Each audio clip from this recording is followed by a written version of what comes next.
Good evening, ladies and gentlemen. Thank you for standing by.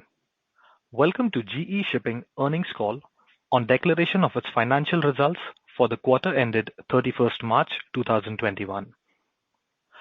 At this moment, all participant lines are on listen-only mode. Later, we will conduct a question and answer session. At that time, click on the Q&A icon and click Submit Request button. I would now like to hand the conference over to Mr. G. Shivakumar, Executive Director and CFO at the Great Eastern Shipping Company Limited, to start the proceedings. Over to you, sir. Thank you.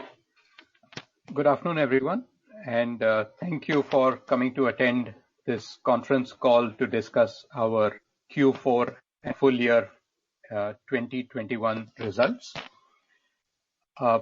As always, we'll take you through a short presentation where we'll discuss the financials in brief, and we'll discuss the markets and also some other things that we'd like to communicate. And then we can move on to Q&A, where Mr. Bharat Sheth, our Deputy Chairman and Managing Director, is here, and we will be happy to answer any of your questions. First of all, standard disclaimers apply. There may be some forward-looking statements we make. We are not giving guidance with regard to future earnings, so please keep that in mind. First, you may have seen the results already. We finished quite late, so just in case you haven't had a chance, we have declared for the full year FY21 a standalone net profit. This is our reported net profit of 1,030 crores. And on a consolidated basis, we have reported a net profit of 919 crores for the full financial year FY 2021. Coming to normalized, which is a number that we discuss every time, the normalized standalone profit for the full year is 842 crores. This is because we got a big gain on currency and derivatives during this financial year. And so stripping that out, our normalized profit is 842 crores, which translates to an EPS of about 57 rupees per share. On a consolidated basis, we have a net profit normalized of 759 crores. We have declared a dividend per share of 9 rupees. Our net asset value standalone, which was 454 rupees as of March 2020, has gone up to 489 rupees a share. This is valuing our investment in GESHIP and all our subsidiaries at market, at our cost. When we value all of those investments at the market values of the assets they represent, it's gone up from a range of 488 to 530, which is on the right side, to 514 to 562. These are the broad numbers which we look at every time. Now let's look at this is the data on the fleet. So we currently have 46 ships. We have one more bulk carrier, a Supramax bulk carrier, due to be delivered to us sometime in the next few days, and that will take our fleet to 47. Moving on to discuss what's been happening in the markets. We are going to discuss the full year, some of which we've already discussed in the past. Let's see what happened to the crude and product tankers during the year. We saw those great heights in April 2020, when we saw a huge oversupply of oil as there was a generalized lockdown in a lot of countries around the world. And OPEC was going all out, pumping out oil, which meant that ships were taken into floating storage and reducing the supply of ships. And therefore, we saw very high rates for tankers in the first quarter of this year. After that, the rates have come off and have been bouncing around operating expenses, maybe a little bit higher than operating expenses. So you can see that there, whether it's crude tankers, which is a Suezmax in the green line, or an MR product tanker, earnings have been typically around $10,000 per day. That's mainly because by May, June, the oil supply from OPEC was curtailed. Ships got released from floating storage and added to the pressure of the supply of tonnage, and therefore rates collapsed. And they've stayed there, apart from small little ups and downs from time to time. But in general, the last 6 to 8 months have seen very poor earnings in the market for both crude tankers and product tankers. Our crude tankers did not suffer the full brunt of it because we had our Suezmaxes, some of our Suezmax capacity locked away on contracts, and that was done earlier in the year. And therefore, we were able to outperform the spot market in the last 6 months. What's happening currently, as I mentioned, earnings for both crude and product tankers remain near operating costs. However, demand continues to remain 5 to 6 million barrels a day below pre-COVID levels. So we have not come anywhere close to a full recovery, though there is talk that within the next 3 to 6 months, we could get back. We have seen research reports from some of the big research houses saying that we could get back to that level by end of 2021, but that remains to be seen. On the supply side, as I mentioned earlier, the floating storage vessels have come back. That's still a little bit of an overhang, but not so much now. Fleet growth has been quite strong, almost 4% for crude tankers and almost 3% for product tankers.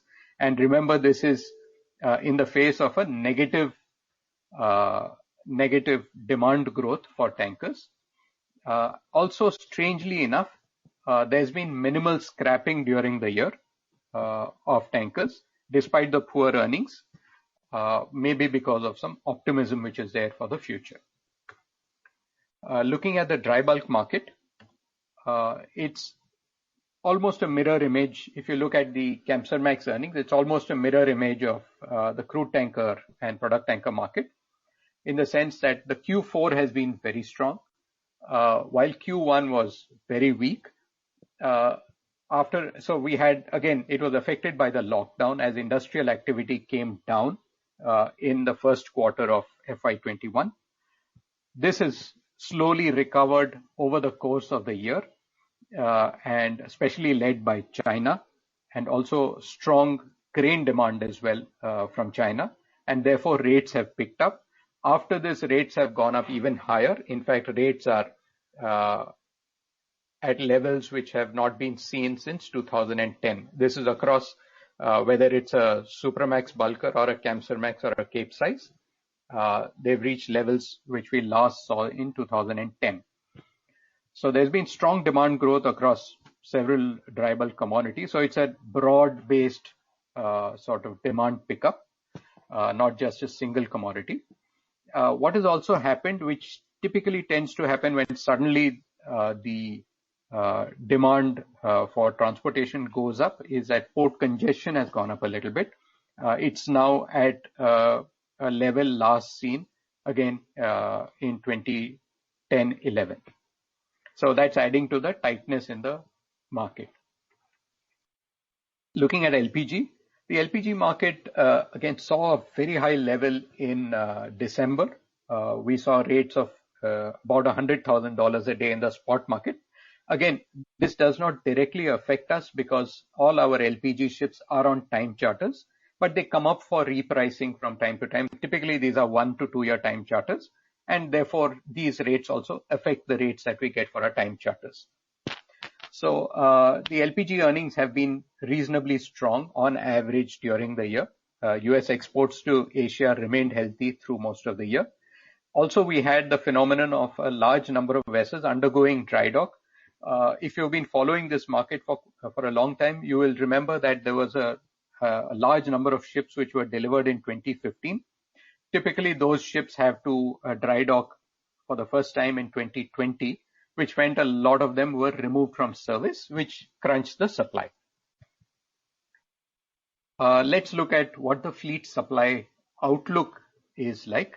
So while we don't know what can happen to scrapping, the order book, and this is a statistic which we've been putting before you for the last few quarters, the order book as a percentage of the fleet for product tankers and dry bulk is at its lowest level in the last 25 years.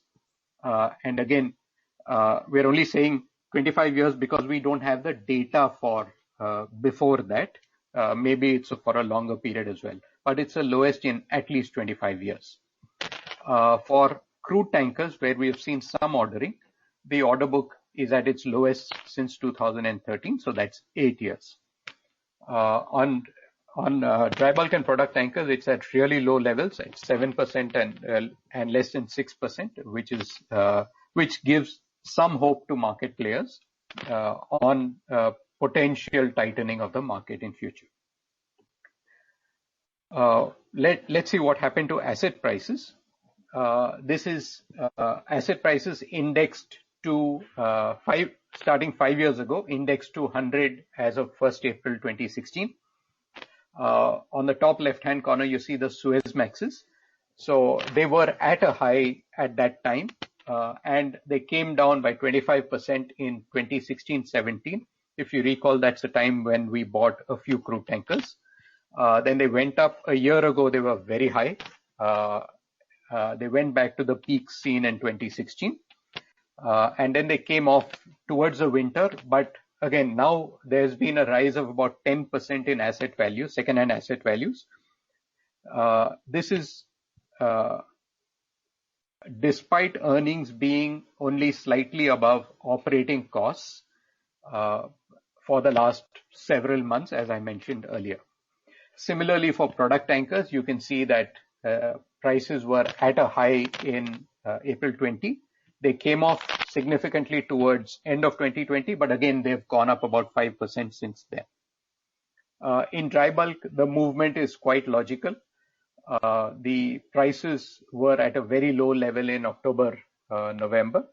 And because the markets have picked up so much, they've gone up about 40 to 50% in value within the last 6 months or so. In LPG, again, earnings have been quite strong for the last 2 years at least, and therefore asset prices have remained strong.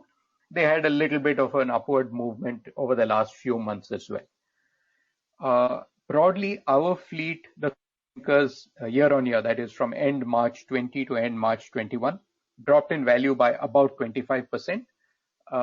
Product tankers went down in value by about 5 to 10%. LPG went up in value by about 5 to 10%. And dry bulk went up in value by 15 to 20% during the year. Looking at the offshore business, one thing that we found interesting is what's been happening to offshore field discoveries.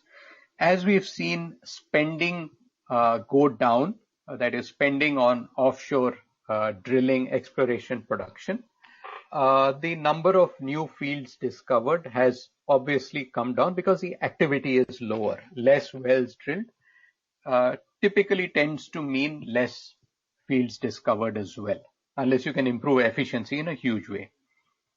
And number of field startups also have come down very significantly. Some industry participants expect that this may result in a tightening of the oil supply because you have to keep producing more. Fields decline normally, so a producing field cannot keep producing at the same level forever. It will keep declining at different rates depending on the nature of the field, but it needs to be replaced at some point. And this, it appears, is not much replacement activity is happening, which may result in some tightness in oil at some point in the future. Again, this is on the supply side.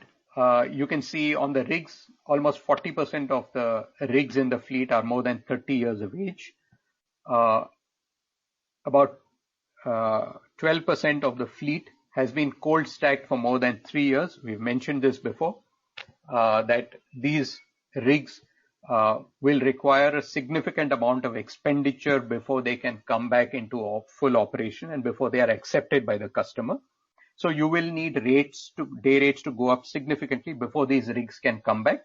If rates don't go up much, the longer these rigs idle and are cold stacked, the higher the amount of money that has to be spent for them to come back.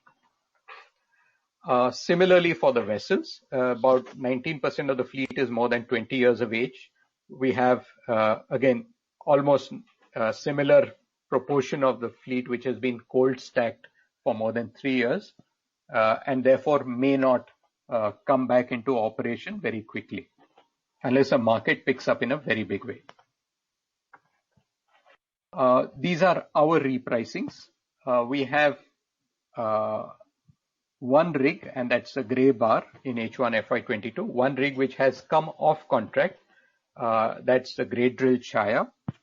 She has not yet got the next contract. We have bid for a business, but we have not got the award yet.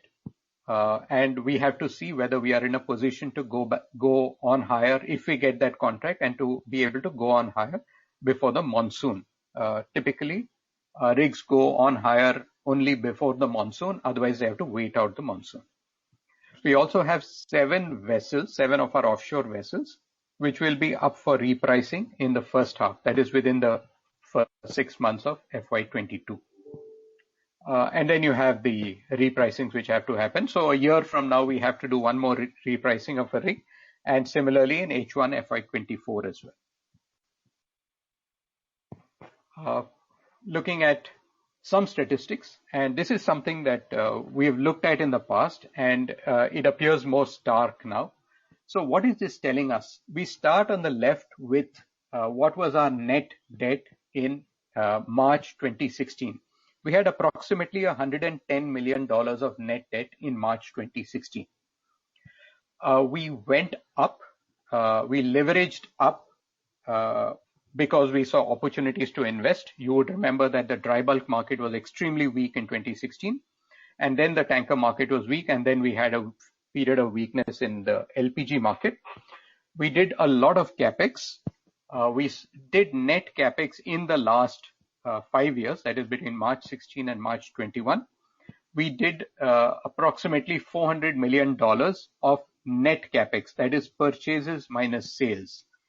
However, on a point-to-point basis, you will see that the net debt has gone up by only $30 million.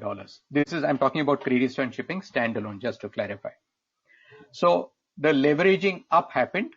The leveraging down has also happened because those investments have paid off. They've generated very strong cash flows. All the investments, if you take all the investments that we have done since 1st April 2016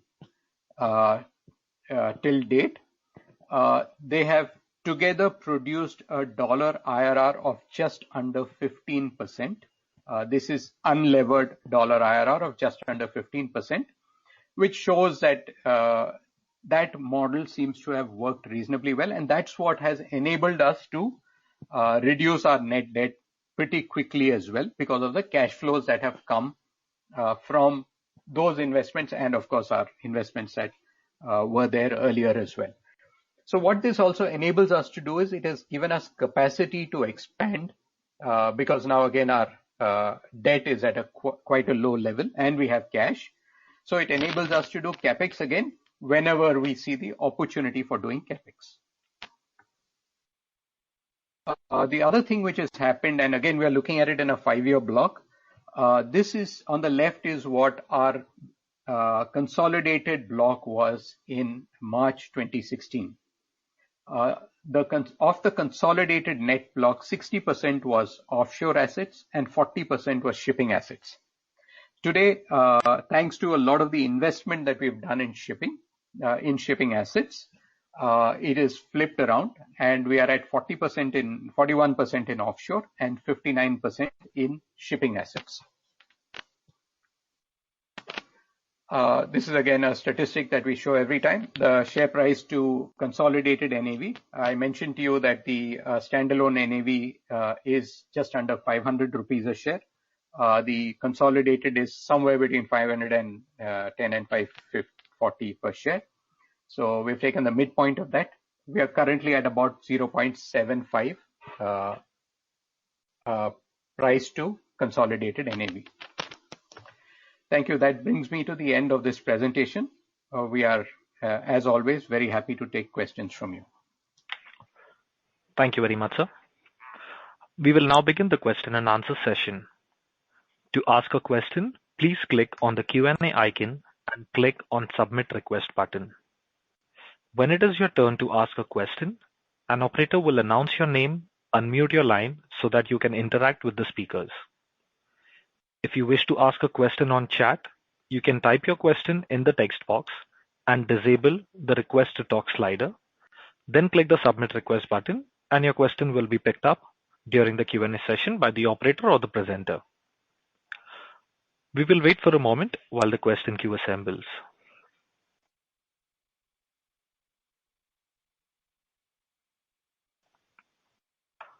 We take the first question from the line of Chaitanya Shah from Silverline Partners. Please go ahead.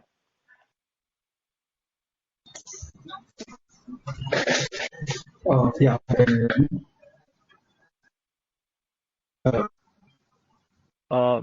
Mr. Shah, we Yes. can hear you, but your voice is breaking. Is this okay now? Yes, it's a little better. Carry on, let's see. Yeah, okay. I had two questions. One, regarding this is an accounting question, and I guess you might have addressed this earlier, but I just wanted some clarity. It's on the interest payments that these numbers from your cash flow statement. I see the net interest paid is around 280 crores, and taking our book is somewhere around 11 crores. So can you just I'm not able to hear you. I'm sorry, I'm not able to hear you. You are breaking up a lot.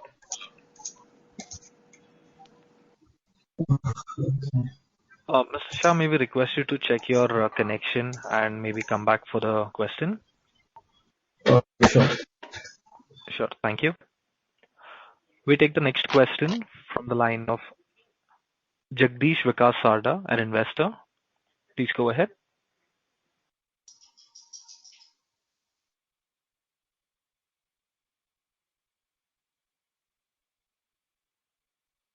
Mr. Jagdish Vikas Sarda has also put up a question on text, which says, I wish to ask a question. Why company is raising 1,000 crore through NCD when company is having cash on books? Yeah, this is an enabling resolution, which we do once a year. It enables us, it keeps the option open for us to raise NCD money when the opportunity arises. Currently, there are no plans to raise money from NCDs because we have no capex plans. The capex, the one vessel that we have to take delivery, has already been funded. It is an approval which has been taken for the board, which can be executed anytime during the course of the year, as and when required. So we are not currently in the market to raise an NCD. Thank you. We take the next question from the line of Himanshu Upadhyay from PGIM. Please go ahead.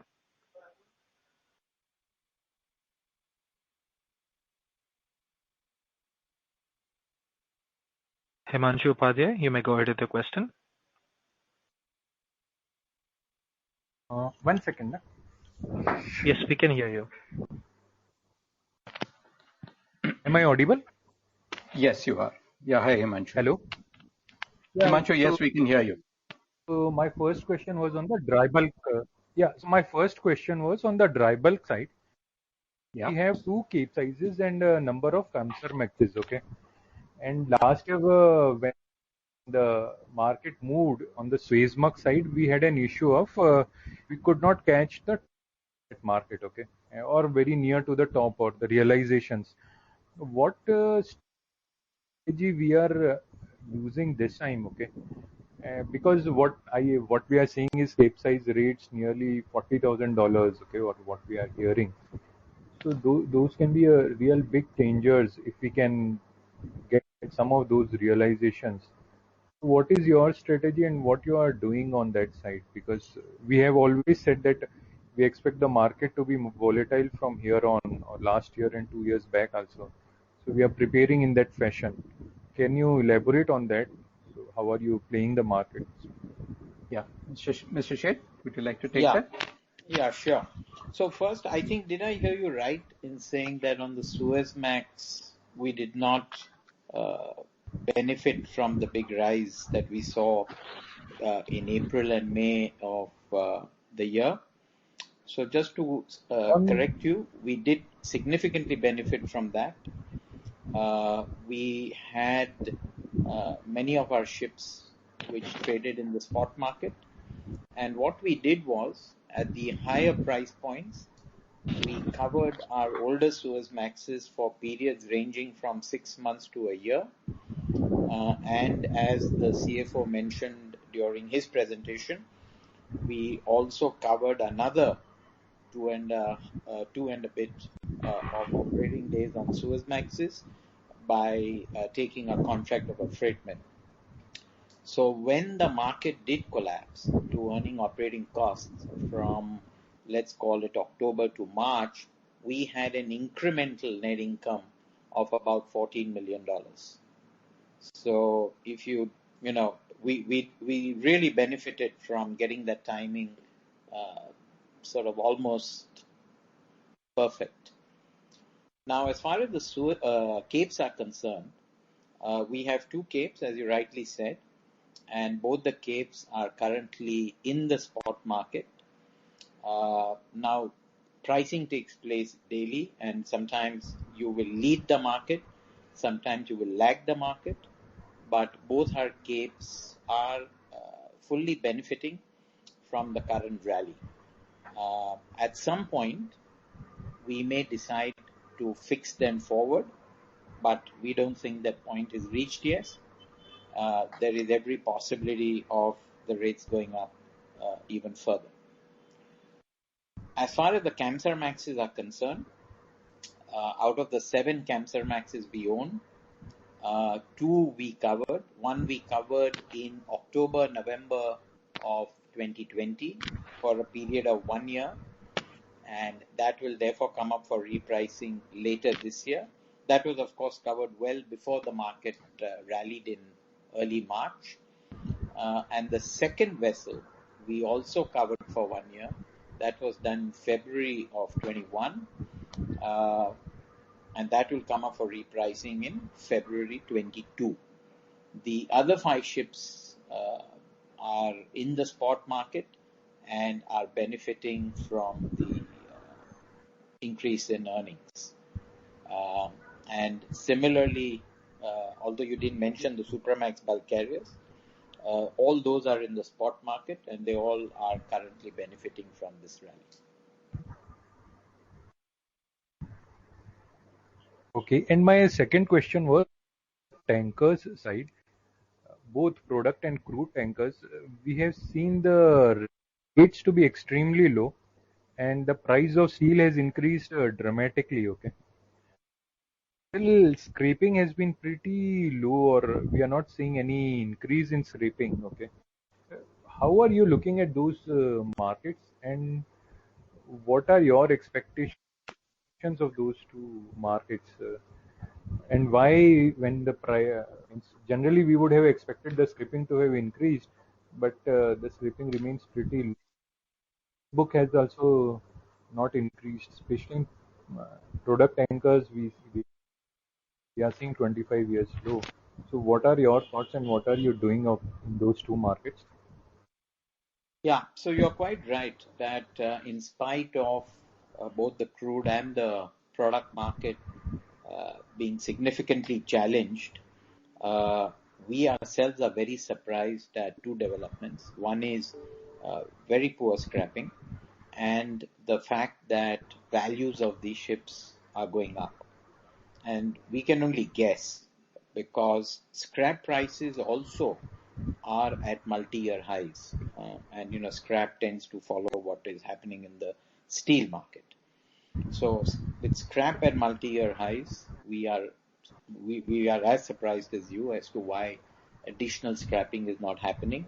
But as night follows day, it will happen because there are lots of regulatory changes that are coming in the next couple of years. So it's all accumulating to be scrapped on some time. We can only guess, and I think our current guess is that there is optimism in the market, really driven by two factors.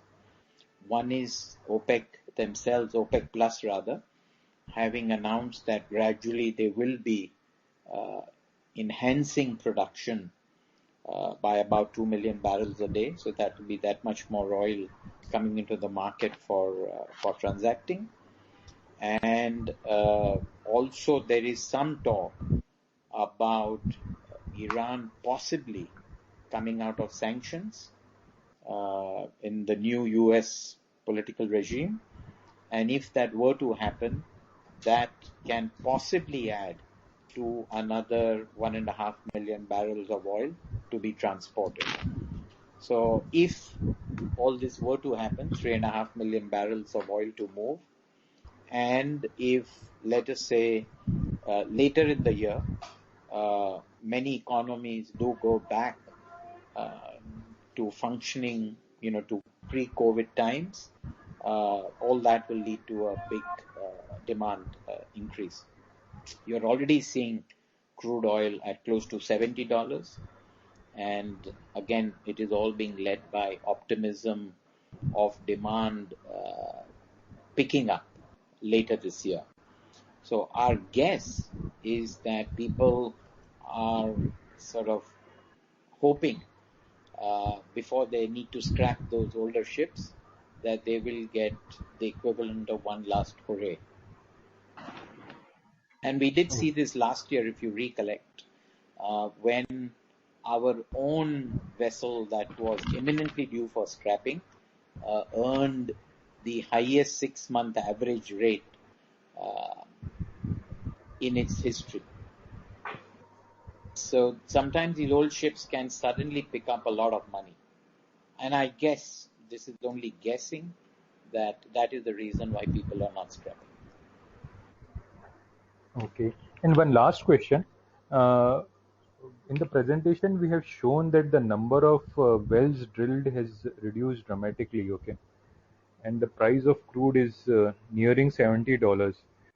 Do you think the offshore market is now being more ripe for the up move, or at least the day rates are starting to improve? What is happening in that market? If you can give some commentary on the market, it would be helpful. Sure. So potentially, the answer is yes. There has been some level of tightening in the rig market. And if you see the repricing of our own rig, we were just awarded the contract, I think it was a couple of weeks ago. And that was approximately 40% higher than what it was earlier. And there is every possibility that if you get a sudden spurt, I mean, we are seeing it in every commodity. Oil too is not an exception. It's moved from $20 to $70. And there is talk that oil will continue to go up, particularly as demand picks up. And if that were to happen, and as the CFO showed in one of the slides, there is a lot of older rigs which would really find it a challenge to satisfy customer demand. So it is possible that the tightening may continue in the months and years to come. That is possible because we have seen a period of underinvestment. Now, whether that happens or not will obviously depend on lots of factors, and we would refrain from trying to second guess that market. On the boat side, I think that's going to take longer. Boats will lag the rig market. So if there were to be a recovery, I think it will be led by the rig market and then followed by the boat market, because the current utilization level in the boats is lower than what it is on the rigs. Okay. Yeah. Yeah. Thank you from my side. Thank you. Thank you. Thank you. The next question is from Jeet Gala from Centra Advisors LLP. Please go ahead. Yeah, good evening, sir. Sir, my first question is on asset pricing and eventual capex program. So, sir, in the previous quarter and in the chart which shows the asset prices, we can very well see that, we've been, I mean, over the last 12 to 15 months, the asset prices have been correcting very well. And it's been actually worth the wait, by sitting on the sidelines and not getting onto the buying spree. But in the today's presentation, we've seen that, the asset prices have started to bounce back. So just wanted to know the view on asset prices. I mean, do you really want to sit on sidelines further? Do you again see the asset prices going to dip further, or would you want to start getting onto the capex plans? Yeah. So in the last few months, so let me just rewind to April 2020. In the first 3 months, that is April, May, June of 2020, because of COVID, we were not in a position to acquire anything because there was no movement. You couldn't get people, even if you went to buy a ship, you couldn't get your people out there, etc., etc. So the first few months of FY21 were lost on COVID account. We then got into a buying mode.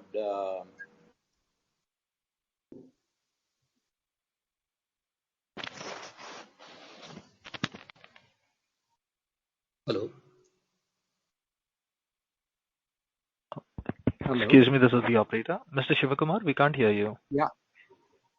No, I'm here. I think Mr. Sheth somehow We can hear you now.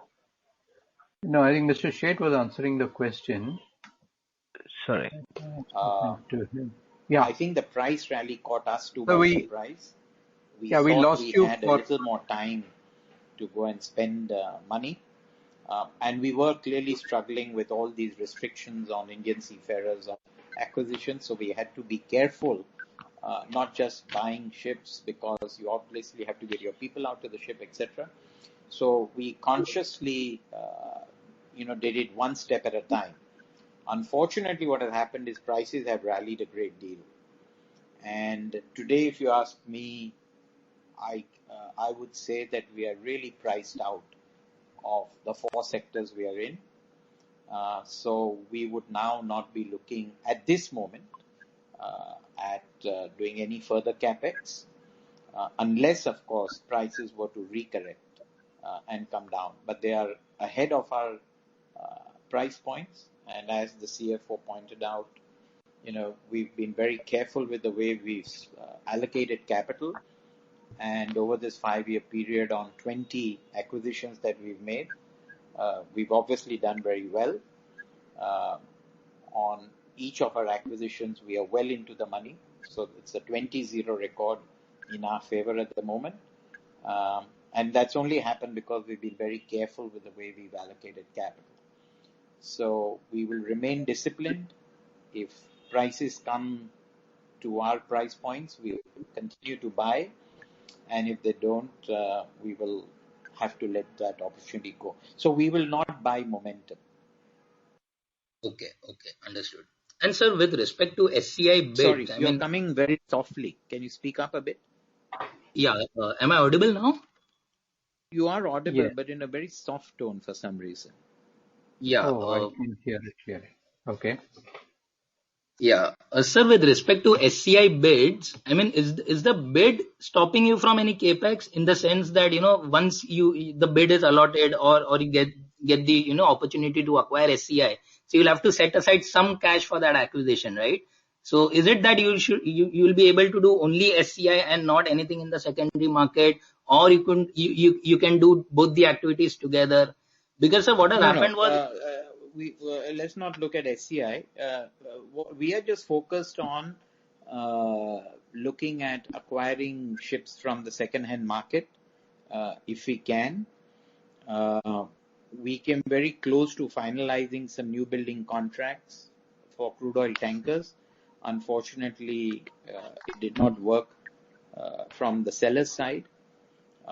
We were there to transact, but the seller, unfortunately, after agreeing to a price, did not consummate the transaction. Having said that, currently, immediately, I'm saying, even if we were to get our price points, because of what's currently happening on the COVID issue, we are really going to find it a challenge to move our seafarers around um, uh, towards any further acquisitions. So when prices are where they are, A, we are not buyers, but B, we are also constrained at the moment due to this big rise in the COVID count. Okay, understood, sir. So my second question is on dry bulk. I mean, sir, we've seen the freight rates becoming stronger in the last couple of months, and it's been mainly because of the commodity-driven rally led by China. And so most of the people around are, talking this is a stronger rally. The commodity demand is going to stay here for longer. So I just wanted to know your view on the freight rates. I mean, is it going to be a whipsaw or kind of a temporary phenomena, like 2-3 months, or the rates are going to remain stronger for longer? Well, that is one thing we don't know. I've always said we are positioned sort of to benefit from both. Eventually, we want volatility, right? So we Okay. will benefit not if there is a secular bull market, because then you are priced out. Mhm. So eventually, for us, whether they are short-term markets or long-term markets, these are things difficult to call. All we look at is, when asset prices come to our levels, we should always have the liquidity and the capability to strike. And if the markets rally, we should also have sufficient spot tonnage to benefit from it. And that's how we are currently positioned. Historically, freight rates in the dry bulk market have always done well when commodity prices are strong, Mhm. because the shipper looks at freight as a percentage of the commodity. And if you see today, just to give you an example, freight rates, if you take iron ore, which is seeing its biggest bull run possibly since pre-Lehman, and spot iron ore is now at $200 a ton. And Right. freights on the long haul Brazil, China, which is the most sought after trade, freight Mhm. rates are a little over $30, which is 15% of the commodity. And we have seen the long-term median of freight to commodity is about 20%. But we've seen this go as high as 40 and 50% of the commodity price. So Okay. if we were to go back to what we have seen in the past, and I don't know if we will or will not, then obviously there is a long way for freight rates to go up. Okay. Okay. And sir, if the straight freight rates are going to remain here for a longer period, what do you think the impact is going to be on the order book on the dry bulk side? I mean, are the new builds going to be ordered very easily, or your IMO 2030 is going to stop people from ordering? Or so, what is your expectation of the change which is expected on the order book side? So again, if history were to repeat itself, and often history does repeat itself, uh, ship owners are their worst enemies. Right. And we have seen lots of people get excited very quickly. And there is every possibility that if this market were to continue um, at either the present levels or even higher numbers, people will order. Um, and we've seen that happening every time in the past. So there is no reason for it not to happen again. We are already seeing this in the container space. Mm-hmm. As you are aware, the container market is seeing its best market ever. And we are now witnessing a lot of ordering taking place in the container space. Having Mm-hmm. said this, shipyards are now getting filled. So even if people were to order right now, it is possible that some of the ships may not hit the water till 23 or 24. But that's very Okay. difficult to tell, because one never knows what is the total available capacity at any point of time. And shipyards, if you see the way they run their book, they too want to be diversified, so they will take orders for containers, they will keep some capacity for dry bulk, they will keep some capacity for crude oil, they will keep capacity for offshore assets, and so on and so forth. So one never knows the precise capacity, but going by history, it just depends on the length of the bull market. Okay, okay. And sir, even in a scenario where there is no clarity on the propulsion systems, even knowing that, people will go ahead with ordering in euphoria? Yeah, because greed has always taken precedence over logic. Okay, okay. Understood. And so lastly, in one of the Excuse me, this is the operator. Mr. Gala, may we request you to come back in the queue for a follow-up, please? Thank you. The next question is from Chris Norona, a private investor. Please go ahead. Hello, good evening. Can you hear me? Good evening. Yes, we can. Somehow I'm not able to hear all the speakers very well, but I'll somehow I should be able to manage. Yeah. I'm sorry, I'm speaking through my computer audio. Sir, No, I can hear you I clearly. just had a couple of questions. One is, last year I've been a shareholder many years, and last year I attended one of the quarterly reports where you focused on, where you said the bulk of the revenue was on the spot market as opposed to time charters. Has that strategy changed a lot in view of the rates fluctuation over the last 6 months? No. So the answer is no. The strategy broadly remains the same, give and take a couple of percentage points. What we do, just like when we acquire assets, we have determined some broad price points that we would be happy to buy into, and some broad price points that we'd be happy to sell into. And we follow a very similar strategy when we run spot and when we also fix ships out for 1 year or longer. There are certain price points at which we would be happy to be overweight running ships on fixed period income, and there will be price points at which we are okay to run everything spot. So just at the moment, if you see on crude oil and petroleum products, because the rates are so very weak, even though we can earn contango rates by fixing out for 12 months, we are not going to get tempted to do so. We will continue to run spot. On the gas, because the rates were very healthy and profitable and gave us very, very strong yields relative to investment value, we have gone and fixed for periods ranging from 1 year up to 2 years. On the dry bulk, a significant majority of our vessels are trading spot, and thank God for that. So we are in a position to take, plenty of advantage. But there could be price points, depending on where this rally leads to. There could be points where we will then again switch from being more biased towards fixing ships for 1 year, 2 years, etc. But by and large, we like to run ship spot, by and large. Okay. I just wanted to go back to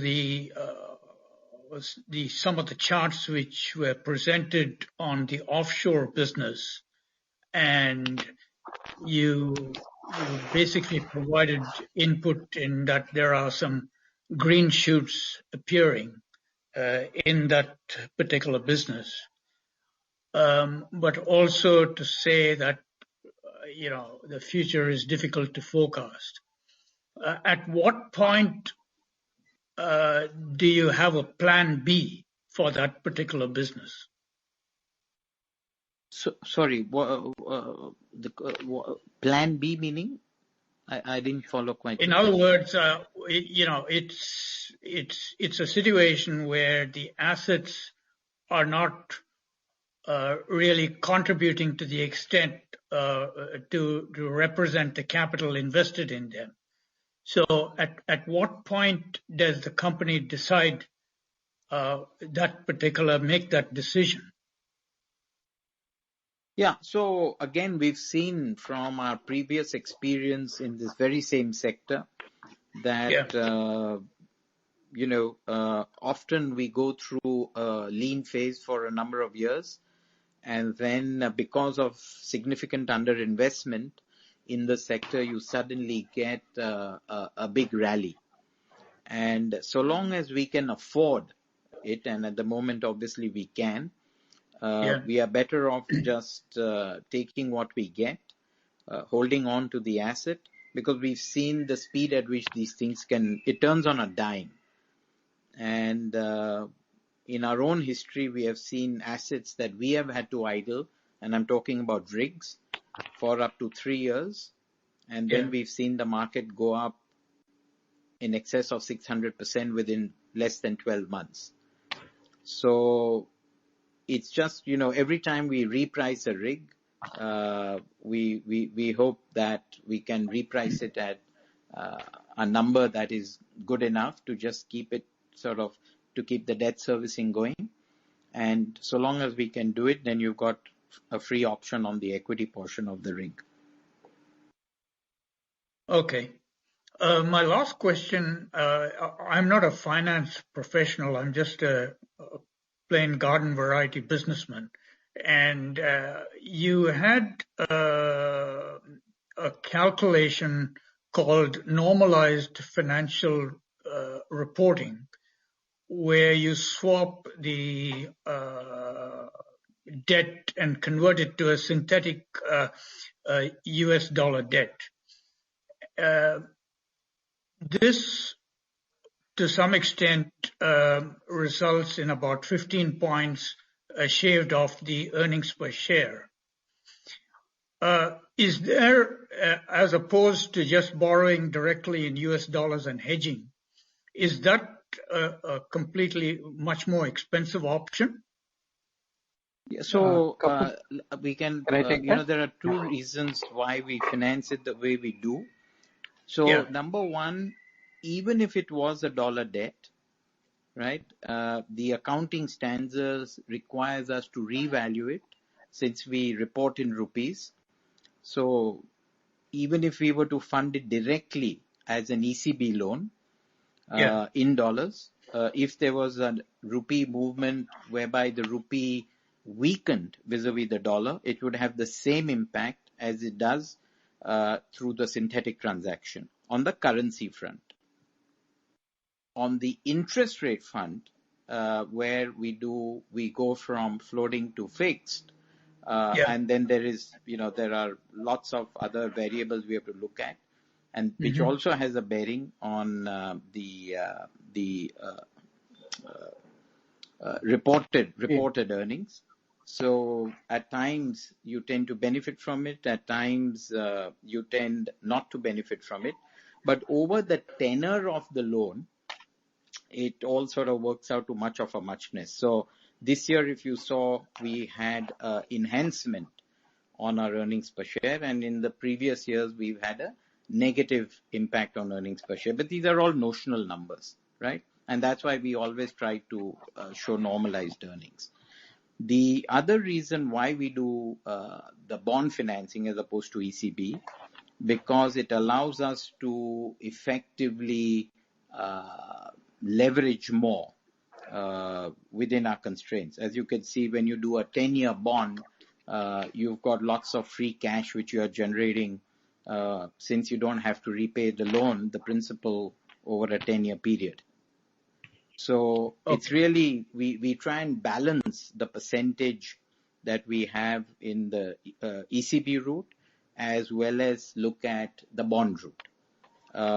Roughly 70% of our financing is through the bond route, 30% is direct borrowing from the dollar market through the ECB route. Also, the bond route provides one other flexibility, which is that we can acquire some older assets, which we'd like to acquire, which cannot be done necessarily in the ECB market, where banks are a little more stringent on sort of the age that they would be willing to finance. So it's a combination of multiple factors on why we use the bond route. There's one more which I'd like to add here, one more factor. Remember that we are counter-cyclical buyers. We buy when the market is, the assets that we are buying at a point when the prices are low, which means that the markets are probably very weak. The earnings are weak. At that time, if you do a normal dollar loan, you will have repayments starting 3 or 6 months from the date that you acquire, which puts a lot of pressure on the cash flows in a weak market. And then it makes it difficult to do too many of those capex transactions. Okay. If you're doing that value buying, it helps to have only interest payments for some period, because you're waiting for the market recovery to come. Okay. Thank you so much for clarifying that point. I told you I just run my business. I'm not a finance professional. So thank you so much. Thank you for your question. Thank you. Ladies and gentlemen, in order to ensure that the management is able to address questions from all participants in this conference call, please limit your questions to 3 per participant. For any further questions, you may come back for a follow-up. The next question is from Rajakumar Vaidyanathan, an individual investor. Please go ahead. Yeah, good evening, sir. Can you hear me? Yes, we can. Thank you. Yeah. Sir, this is on the offshore division. I heard, your comments and explanations, very wonderful. So my question is, given that, your shipping market, the asset values are not, as lucrative, and, we can't deploy the cash, and given that the offshore market is getting, it's very tight now. So would it not be kind of prudent to look at some acquisition of rigs, or or look at acquiring companies which are into offshore, because they are all trading at a very depressed valuation? So are we looking at any kind of asset acquisition or a company acquisition on this offshore space? Because the other thing is, I also recently saw a Barclays report. They are saying that the time to own oil field services is now when they upgraded Baker Hughes in the US. So I would, appreciate if you could give more color as to what the management is thinking, in terms of, how to, make use of the upswing that is expected in the offshore division in the next 2 to 3 years. Yeah, so we keep looking at opportunities as and when they present themselves.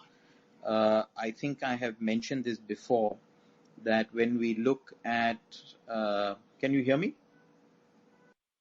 Yes, we can. Yeah, okay, because something happened on my screen. Okay.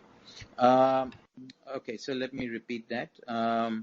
So when we look at, the fundamental difference between offshore and shipping, offshore is basically a long-only business, and shipping allows us to long-short the market. And both the businesses are pretty much equally volatile. Now, in volatility, you want much, much more greater capability to be able to long short, because that's the purpose of, being able to try and get on top of that volatility. So whilst we will look at certain offshore assets, we are clearly not looking at any companies. We came pretty close to a very small transaction on the rig business. Unfortunately, it didn't work out. There were certain rigs we would have been happy to acquire at the values that they presented themselves, but the transaction did not materialize. So we will, what's the right word? We'll sort of do it very, very cautiously. But I don't think we are in a mood yet to do anything aggressively on that front.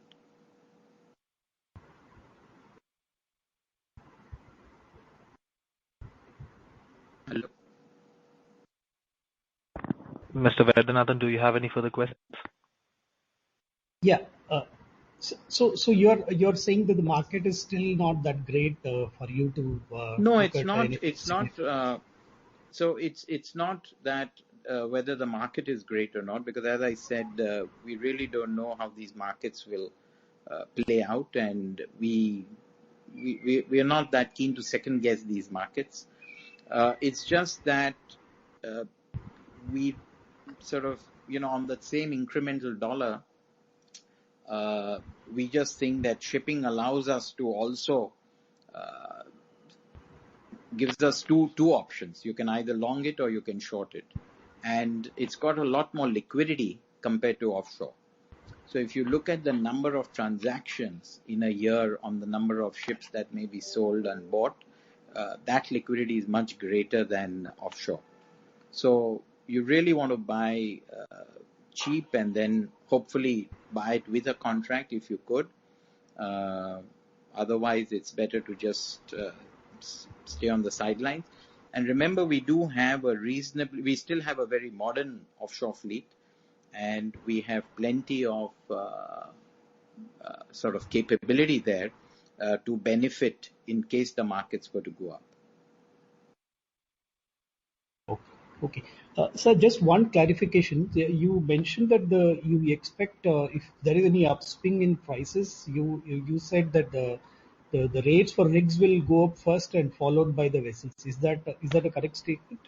Yes, that's right. Okay. And what is the utilization number that you mentioned, sir, for the vessels? So I think the global utilizations for vessels are still very low. I don't have an exact number. Maybe the it's about CFO does, 45, but I I think it's around 50. Yeah, a little below 50, about 44, 45 is what I heard. 44, 45. This is time, so it's very, very period low. charters. Yeah. And, unless you get to closer to 60, 65, the pricing power does not come back to you.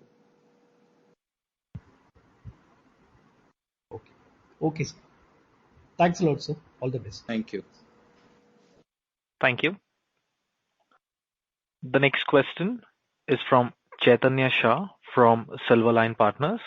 Please go ahead. Is regarding the interest payment that we've done. I just needed a clarification on this. If I go to your cash flow statement, the total interest paid is around 310 crores. Yes. And we have a 90 crore gain, and we've received some 24 crores as the interest received. So that comes to around 250 crores. So, and our net debt in the presentation is around 1400 crores. So I just wanted to understand why this interest payment is optically high. No, the net debt, the interest is paid on gross debt, right? No, but I'm talking about the interest received on the cash flow statement. Okay. Can you just give me the net interest paid payment that we've done for the year? No, 1 minute. A lot of the income from the treasury is not interest income. It comes in as other income, which is investment income. Okay. 1 moment. You will get it in purchase of current investments and proceeds from disposal, because it comes in as investments as well. Okay. All right. So, yeah, please go ahead. Your financing activities will only have interest paid. Your interest income will come in cash flows from investing activities, right? Interest received. That's right. That's why you're looking at that 28 crores. Yeah. Okay. And then you have investment income as well, which is in excess 100 crores. But I don't understand the point you're getting at. No, I just wanted the net interest payment figure that we done, but I get I was a bit confused because I didn't realize that some of the amount would be included in the investments part. So That's right. I'm Because a I think large my part of the treasury is in rupees in mutual okay, funds. okay, fine. Yeah. My second question is, are we looking at more buybacks? Again, it's not at the moment. As you know, just like when we buy ships, uh, we look at buybacks when we think there is a significant discount a deep enough discount to net asset value. So we just like buying everything at deep value. Um and And also, there's a as big you know, leakage. Yeah. there is a big leakage of 22% on buybacks. Uh, and that just makes it that much more expensive because neither the company nor the seller of the security benefits from that transaction. So we are hoping, we have made various representations to the finance ministry to roll back on that, and if that is done, we can always revisit it as another way of using cash. Okay, thank you. And my last question is, I heard you earlier, uh, and you seem to be certain about the strength of the dry bulk markets. I mean, and what makes you certain that these rates are sustainable? No, I didn't say I was certain, because in shipping you can never be certain about anything. All I said was that historically, freight rates have a very close relationship with commodity prices. And commodity prices, as you know, across every bulk commodity, whether it is iron ore, steel, grains, uh, you know, multiple minerals, all these prices, or many of these prices, are at multi-year highs. And freight has typically tended to work in a very close correlation with the commodity market. So if the commodity prices remain strong, then freight rates should remain strong, number one. The other point I made is that the historical relationship between freight and a commodity, particularly iron ore, shows that the long-term median freight to commodity has been around 20%. Currently, that is at 16%. So if the commodity prices remain where they are, then logically the freight should catch up at least to the long-term median, although it's gone to as high as 50%. And we are only at 16% now. So that's all I'm saying. I don't know what's going to happen. Maybe the commodity prices collapse. We don't know, right? All right, okay, that's very helpful. Thank you. Thank you. Thank you. The next question is from P. Manoj from the Hindu Business Line.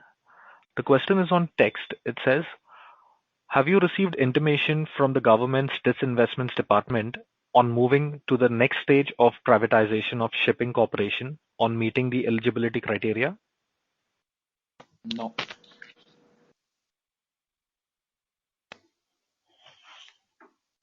Thank you. The next question is from Jagdish Vikas Sarda, an investor. Please go ahead.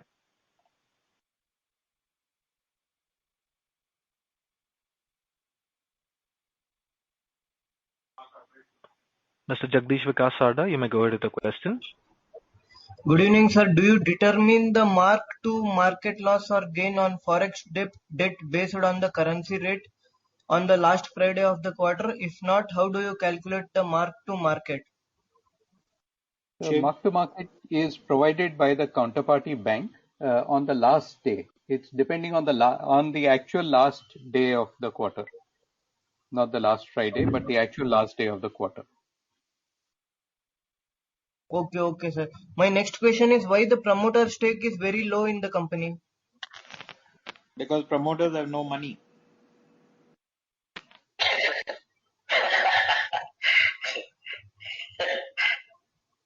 Okay, thank you, sir. Thank you. The next question is from Kishan Mundra, an individual investor. Please go ahead. Yeah. Hi, sir. I had two questions. So firstly, what kind of fuel do we use in the ships? I mean, is it LSFO, HSFO, MGO? And if you could give the bifurcation, I mean, based on the scrubbers, number of scrubbers that you have. So we have, I think it is 5 ships. Five ships fitted with scrubbers. 5. Yeah, 5, ships right? fitted with scrubbers.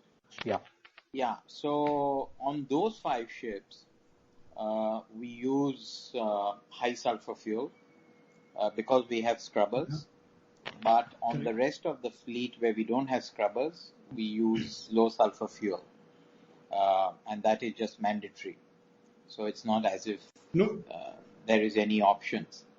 And there are times when we have to use MGO. So clearly we use MGO on the generators. But there are also times when we may use some MGO in the engine. So it's not as if we have a mix and match policy. Wherever we have to use very low sulfur, we do. When we have the option of using high sulfur on the scrubber, we will. As you know, in ports, most places do not permit the use of high sulfur fuel. So then we use MGO. Okay. And so that would also mean that higher oil prices in general are increase your cost, right? Cost of running the ships. Because that would essentially be... No, because, well, I mean, it just increases the percentage on your direct operating, but it just is a function of the market. So in a relatively strong market, it's pretty easy to pass it on because we just convert everything to a net time charter rate. So we factor in the latest bunker prices, and that just sort of, I mean, in the short term, a big rise can impact you, but long term it all evens out. So we are pretty much indifferent on that. Okay. And especially on ships which are on time charter, it then becomes the responsibility of the charterer rather than yourself. Okay. Yeah, understood. So the second question was, I think if I heard you correctly, you said that you have done investments worth $400 million over the last 5-6 years, right? On buying or selling ships. Net. Yeah, net of sales. Yeah, that I understand. Okay, that I understand. So, sir, if that was true, and also the fact that you have earned a 15% dollar IRR on those ships, okay, if that was also true, so shouldn't your NAV, okay, that you present in your presentation, shouldn't it have over a span of, let's say, 5-6 years, been, let's say, have grown from 450 to, let's say, around 700-800 kind of this thing? It depends. Yeah, first it was not 455 years ago. It was somewhere in the low 300s. What also happens is that some of that NAV is investment in shares of Greatship. So stripping out that, you would have been at around 200 to 225 rupees a share, which is invested in the shipping business plus cash sitting in the shipping business. That itself has moved up to very high 300s today. So which is sort of similar to the ratios that you're putting. But for perspective, we were somewhere we are up about 50% in this time in NAV. We were in the low 300s on a standalone basis in March 2016. And we are now at close to 500. And of course, it's also after payment of dividends, which would have averaged somewhere around 9 to 10 rupees per year for the last 5 years. Okay, understood. Thank you. Thank you. The next question is from Amit Mahendale from Robo Capital. Please go ahead. Hello, am I audible? Yes, you are. Yes, you are. Okay, great. So I just heard earlier in the call that on the rig side, I guess your last contract was up by about 30 or 40%. I just wanted to reconfirm those numbers. And secondly, just wanted to understand a little bit on the utilization side of the rigs. if like if they were to move, ahead of the curve, when the cycle changes, what do you think is the current utilization, and how do you think that it will evolve over next 12 months or so? So I think we have repriced, and Shiv can correct me if I'm wrong. I think we've got a 42% increase Over the last pricing which happened, which is over not the our last pricing. pricing. Yeah. Yeah, the Uh, last market pricing. yeah. Over our Over the own last pricing market of that pricing. rig, over our own pricing of that rig, we have a 50% plus increase. Okay, and What that just to understand this clearly, so the last pricing was done how many years back? 3 years. No, sorry, one moment. No. Sorry, On let me our just. rig, it was done 3 years Yeah, ago, Shiv. yeah, that's right. So our rig was done 3 years ago, 3.5 years ago, the pricing, and that pricing is up by more than 50%. The last pricing in the market for similar contracts was done about a year ago. From there, it's up about 40%. Okay, and is it an offshore rig or an onshore rig? We only have Offshore offshore rig. rigs. Okay. We- Okay, great. And what is the overall utilization for offshore rigs currently? I mean, it's a You mean sectoral question, not particularly to GE shipping. Yeah, it's somewhere in the 60s. Right. Okay, This is a and global utilization. right. And what do you think is is it inching up? I mean, if you see a trend for last 6 months, 12 months, or 3 years, is it flat or is it trending up? How do you see that? It sort of peaked in end of 2019.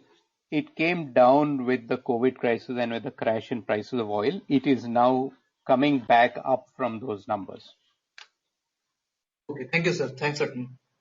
Thank you. Thank you. The next question is from Anuj Sharma from M3 Investments. Please go ahead. Yeah, thank you. Am I audible? Yes. You are. Yeah, thank you. I had few questions. One is on the dry bulk.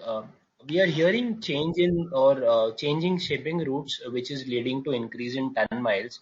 Are these changes in trade routes temporary or some structural things you observe? So some of it is temporary, some of it is structural.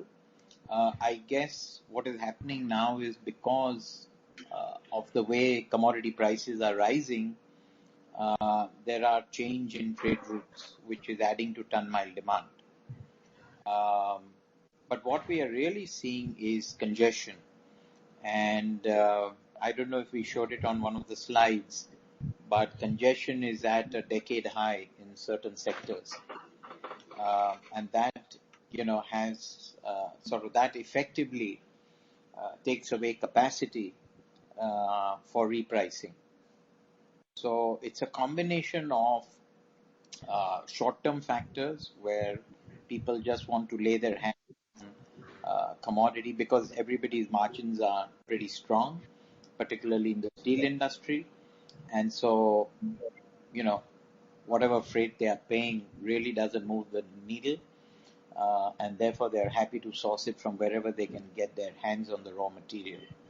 We are also seeing that in grain. As you know, many of the grain prices are at multi-year highs, and that too is leading to changing trading patterns. Now, how long this will go on for is really impossible to try and predict. Sure. Thank you. And my second question is on the floating storage. So currently, what would be the floating storage capacity and what is the lowest we would have seen? So I'm just trying to understand how much capacity we can see released from floating storage from now onwards. I think if you ask, I think from the data that we track, it's now over and done with. So there is a natural amount of floating storage that goes around the world. And we are at that point now. So we don't see floating storage now further threatening supply. I think it's more or less done. All right, that's helpful. My third question is on the offshore. We've seen a 40% increase in jackup rates. do the boats also correspondingly, while you said they come late into the cycle, but are we seeing buoyancy in the boats also in terms of No, rates? not in the Indian market where we are currently operating, or where the significant part of our fleet is operating. But let me add that we have seen some very, very large spikes in the North Sea market, albeit for short contracts, sometimes just a few weeks and sometimes a few months. But we've seen some very sharp spikes. But those are for much more specialized boats, not the more commoditized boats that we own. So for the more commoditized boats that we own in the Indian market, which is very heavily oversupplied, we are not seeing any improvement in rates. Yeah, on the same lines, in our offshore market has been domestic, generally near the Indian markets. Have we thought about exploring other markets for both rigs and boats? So on the boats, we are operating in multiple markets. When overall the offshore market was much stronger, that's going back almost 5-6 years, we have operated in multiple jurisdictions, from West Africa to Brazil to Malaysia to Australia, South Korea, Japan. So we've just operated in multiple markets. When the markets came off, we concentrated a lot more of the assets in the Indian market. But we still have boats. We have a boat out in South Africa. We have something out in Malaysia. We have something out in West Africa at the moment. But a significant majority at the moment is in India. On the rig side, we have predominantly been an Indian player, and we will look at opportunities overseas. But the Indian market tends to have longer tenor contracts than the overseas markets, and it enables us to, that sort of enables us to have a little more visibility on cash flow. But I guess once we get into a debt-free status on some of our rigs, we will get a little more adventurous. So it was a conscious strategy that we took. Sure. And thank you. And just one more, the next jackup which is in line for contract, are we expecting the same trend in the increase, or it's kind of flattened out from the last rig contract? Yeah. So we have already submitted the price bids a few months ago. Now, obviously, nobody knows what the competition has done, and we are expecting that the tender to be processed in the coming weeks. So I guess it will be out in public domain once ONGC announces the winner. Thank you so much for the answers. Thank you. Thank you. The next question is from Manish Kothari from Sri Kaushal Investments. The question is bonus on cards.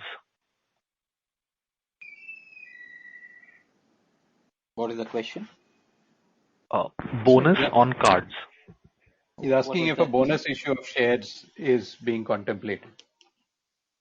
No, it is not currently being contemplated. No, not. Thank you. The next question is from Weber Barjatia from HNI Investments. Please go ahead. Providing the opportunity. Can you hear me? Yes, we can hear you. Yeah. So again on the offshore business, assuming that we are looking at some kind of uptick in the offshore market over next 3-4 years. Given the way our assets are coming for repricing, do you think that most of that benefit to us will lie just in asset prices and not in terms of the rates that we'll get and the cash flows associated with it? On the offshore, you mean? Yeah, offshore. No, offshore, as I told you, we have seen a meaningful improvement in the earnings on the rig. Let's see what happens to the new tender, which is under process. On the boats, as I've just said, it's very flat. We are not seeing any real improvement. In fact, there's zero improvement, I would say. And values continue to remain pretty soft, both for rigs as well as for boats. Right. Yeah. So Yeah. I actually meant to ask that, given the fact that the 7 of our vessels are coming for repricing in first half this year itself, if the uptick in the rates were to happen post that, given the tenure of the contract, will we miss most of the upticks that will happen? So We it have depends. Every year we have boats coming up for repricing. Obviously, if you were to take in, say, business today, and the 7 boats which are coming up for repricing have been offered under multiple tenders, which are currently being processed. But let's say you go and fix an asset for 3 years, and in between the 3-year period, if the rates were to go up, yes, you do not benefit from that, right? That is, so you're always balancing out your portfolio into saying that, all right, each year, do I have some boats coming up for repricing so that even if I missed out on something that I might have committed to now, and let's say the market were to go up 6 months or 12 months from now, you will benefit from another stack of boats, but not from the stack of boats which you have just committed to. yeah, Right.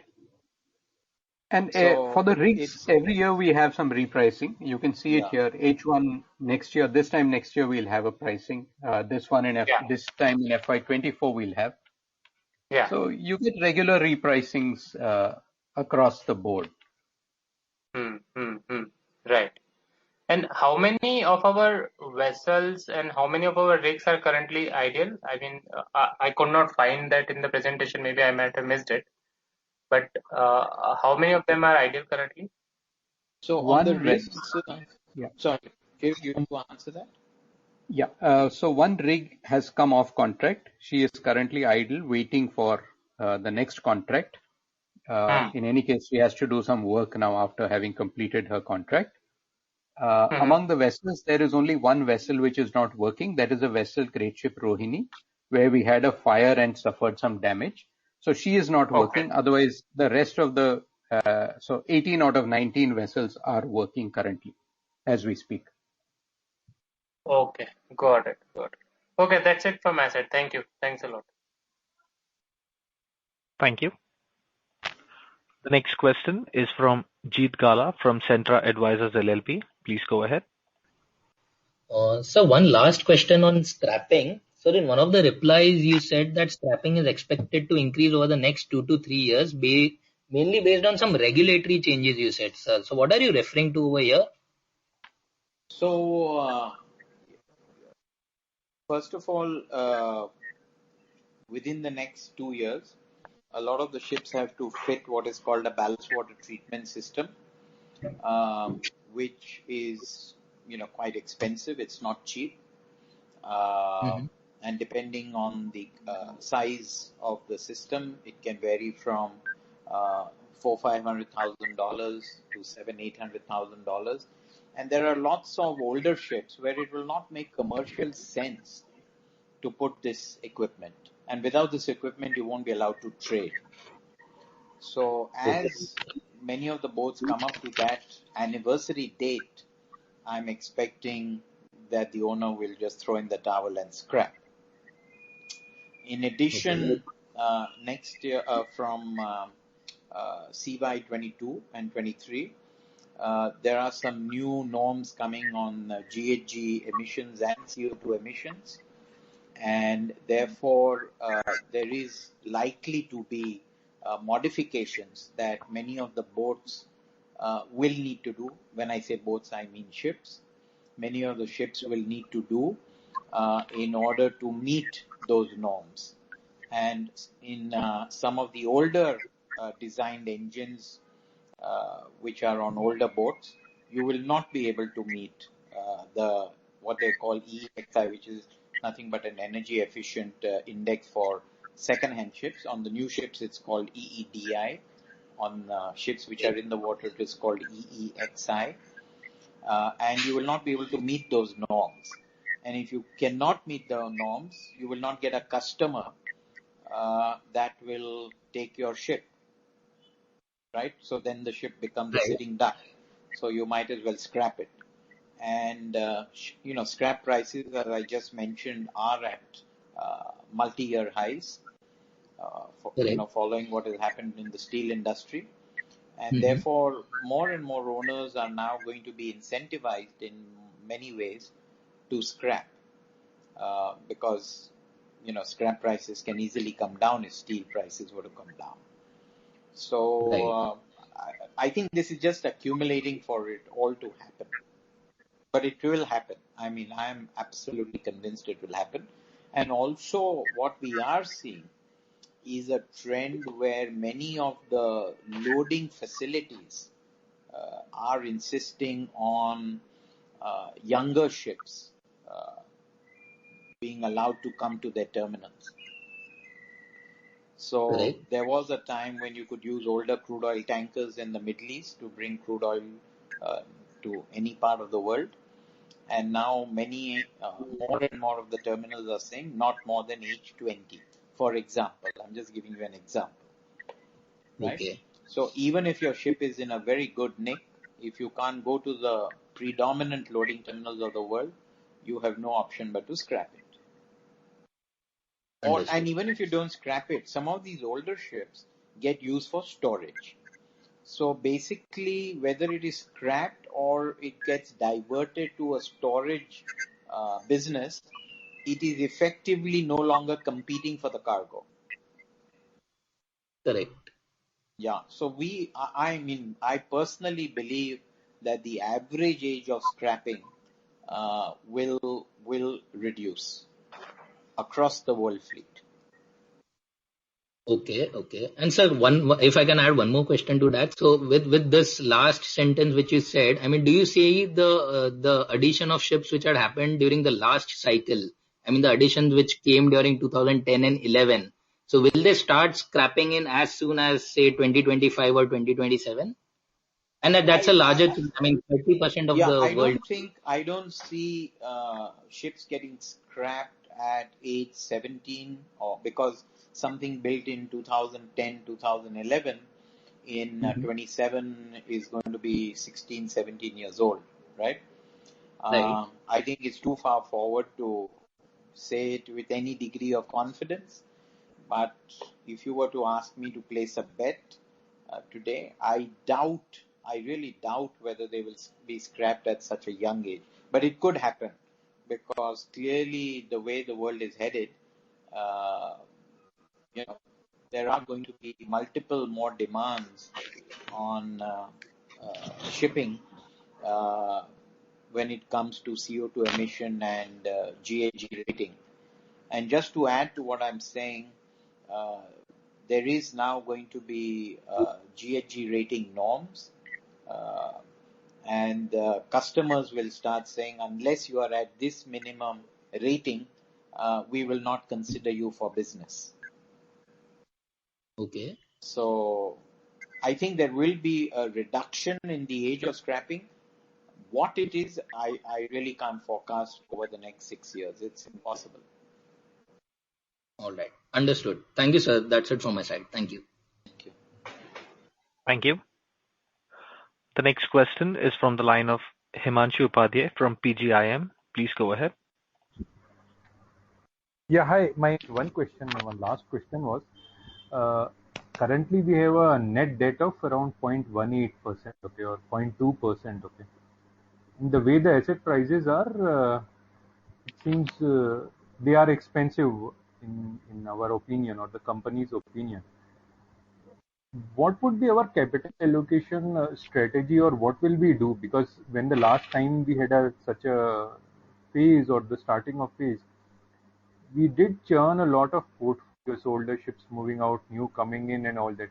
But right now it seems we are not so keen on purchasing.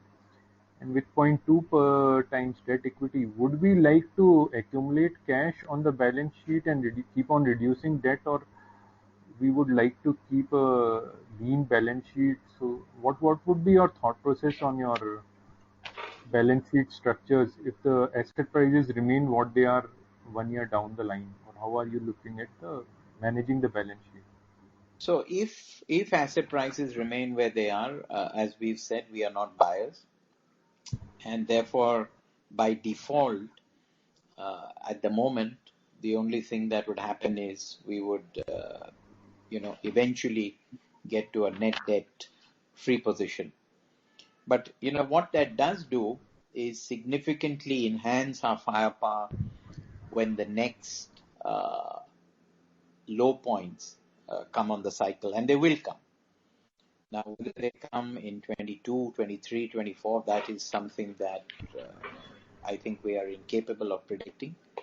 But I think that's all we can do, is to deleverage the balance sheet and create that level of firepower. So the next time around, whenever asset prices come to our comfort zone, we can do much bigger expansion.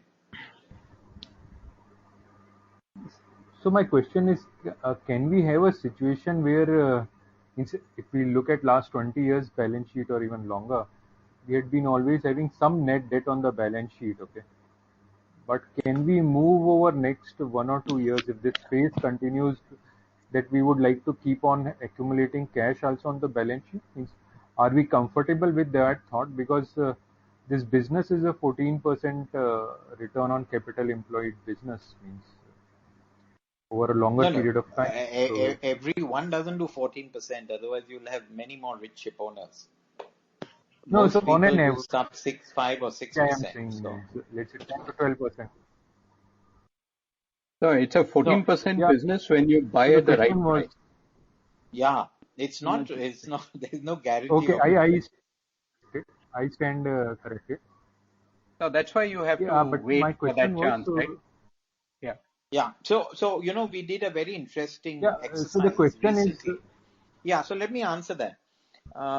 We did an interesting exercise recently that obviously we recognize that sitting on cash has a sort of downward bearing on the overall balance sheet return. But we also saw that if you sat on cash, which earned you very low levels of interest, currently, as you know, in dollars, it is sub 1%. But so long as we can price right in terms of capital allocation, you make it all up over a long period of time. And consequently, rather than feel the pressure of building too much cash and then misallocating capital, that will do us a lot more harm in the long term. And it just breaks down all levels of discipline. So if we say generated cash through strong operating profits as well as some asset sales, so be it.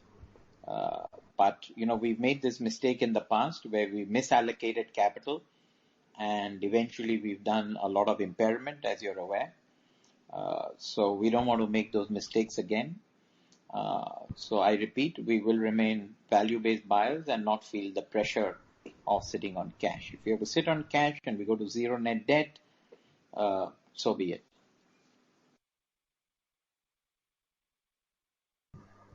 Okay. And one last thing on Jacobs, or let's say even in the boats, if we feel that the market may improve from here on, would we be interested in taking smaller contracts, especially on boats where it is more visible that shorter duration contracts are more easily available? So would our focus be on getting shorter time for boats, Yeah, or you think you don't want to play that? Yeah. No, if we can, obviously we would. So if you see some of the boats which we have overseas, we have one in Malaysia, one in South Africa, one in West Africa and all. Those are much shorter term contracts. ONGC tends to come up with longer contracts. So these longer contracts have their pluses and minuses. On a rising market, obviously a long-term contract is not the best thing to enter into. On a short-term, when markets are in a secular decline, it is those very contracts that serve you well. So we will try and see if, we try and balance the portfolio, because honestly we don't know which way the markets will eventually move. So we'll balance it the best we can.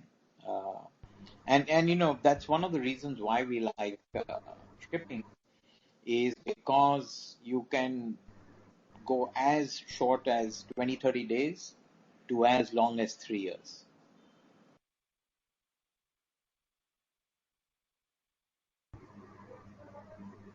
So you have a lot more optionality in shipping. And is okay. And is ONGC changing any duration of their contracts, or they keep because at last cycle downturn they also increased the duration to 3 and 5 years generally on jackups. So currently, No, are they jackups they have continuing with reduced that, it to 3 or years. they are saying that we? No, jackups used to be 5 years. Now it's 3 years. And on boats? Sorry? It's about the same, Himanshu. There's no And major on boats, change in what are they their doing? approach. Yeah, no, there's not real change in ONGC strategy In there. 2017, they actually went to 5-year contracts for boats for, I think, for first time after several years. But now I don't think that is the case. They've gone back to business as usual now. It's 1 to 3 year contracts. Okay. Yeah, that's all. Yeah, okay, that's all from my side. Thank you. Thank you. The next question is from Rajakumar Vedanathan, an individual investor. Please go ahead. Yeah, sir, thanks for the follow-up. I have a few questions. So the first one is on the scrapping part. Just wanted to know, are we looking at scrapping any of our older fleet on the crude side, given the higher steel prices, or do you expect the steel prices to go up further, or are you waiting for that? And No, the second question. Sorry, if you want, you can finish both the questions and then I can respond. Yeah. The second question is, I wanted to know the health of all the seafarers. How are they doing from a COVID standpoint? I hope all of them are safe and we haven't had any significant issues there. Yeah, I'm glad you're considering all the seafarers. So let me answer the first. I'll answer on the seafarers. I think if you ask me, that is currently our biggest challenge, to keep them as safe as possible. As you know, none of this is in our hands. We have a rigorous process which we are following before seafarers can come on the ships. But as you know, when ships are trading, there are multiple touch points, which is inevitable in our business. And even after testing negative at times, they do test positive, even though they've been on the ship for as long as 6 and 9 months. On board itself, we've had a few instances where people have tested positive, and we've had to then get them off and run a particular process, which we have done. Obviously, all this comes at a cost. And last year, we have our extra COVID cost has been about 30 odd crores. So it's not a small sum of money. We expect, at least in the current phase of the COVID, for that level of expenditure to continue or maybe even increase, because you've got to divert a ship the moment somebody tests positive or has even symptoms of COVID, and then because you don't want it to spread, obviously. So this is something that keeps us awake all night. So we are doing the best we can for all our seafarers. And not only on the ship, but remember, they all have family, and we are now seeing increasing instances of seafarers telling us that some member or the other of their family has tested positive and is not in very good health. And so on those emotional grounds too, we try and provide them relief the best we can. So that, if you ask me, the one big challenge any ship owner in the world is facing is this. What was the first question? Yeah, the first question is on the scrapping, sir. Scrapping on the tankers. Yeah. Yeah. So so if you see, our oldest tanker is 18 years old. We've just completed a special survey. And there is no need to scrap it because even an 18-year-old ship today can sell at a significant premium to scrap. Right? So even though scrap prices themselves have gone up, the premium to that scrap price has even widened further. So what we will be looking at is selling some of our older crude oil tankers. The problem right now is because of restrictions on Indian seafarers, whereby you can't get them off a ship almost anywhere in the world. It's very difficult even to execute a sale transaction or even a purchase transaction. On the purchase side, luckily in the sense that, we are not, it would be a great regret for us if, let's say, asset prices were where we would love to buy and we were unable to execute buying because of the restriction on Indian seafarers globally. But that is not the case. On the sell side, we would like to sell a couple of our older tankers, but we would be unable to execute right now simply because we would not be able to get our Indian seafarers off since most of the world has shut out Indian seafarers. So you can't, it's a challenge to execute today. Okay. Sir, just one last question on this tussle between China and Australia. Do you see? As of now, they are allowing the import of iron ore. So if we get to a situation where China decides not to import, what would be the impact on the dry bulk side? Or do you see the market? I just wanted your reviews on that. So I think it is near impossible for China to say we will stop importing Australian iron ore, because that level of capacity that Australia produces is not available anywhere else in the world. Obviously, theoretically, if Brazil had that capacity spare, in inverted commas, that would be great for shipping. That would be the best news, right? Because of the ton-mile impact. But that just cannot happen.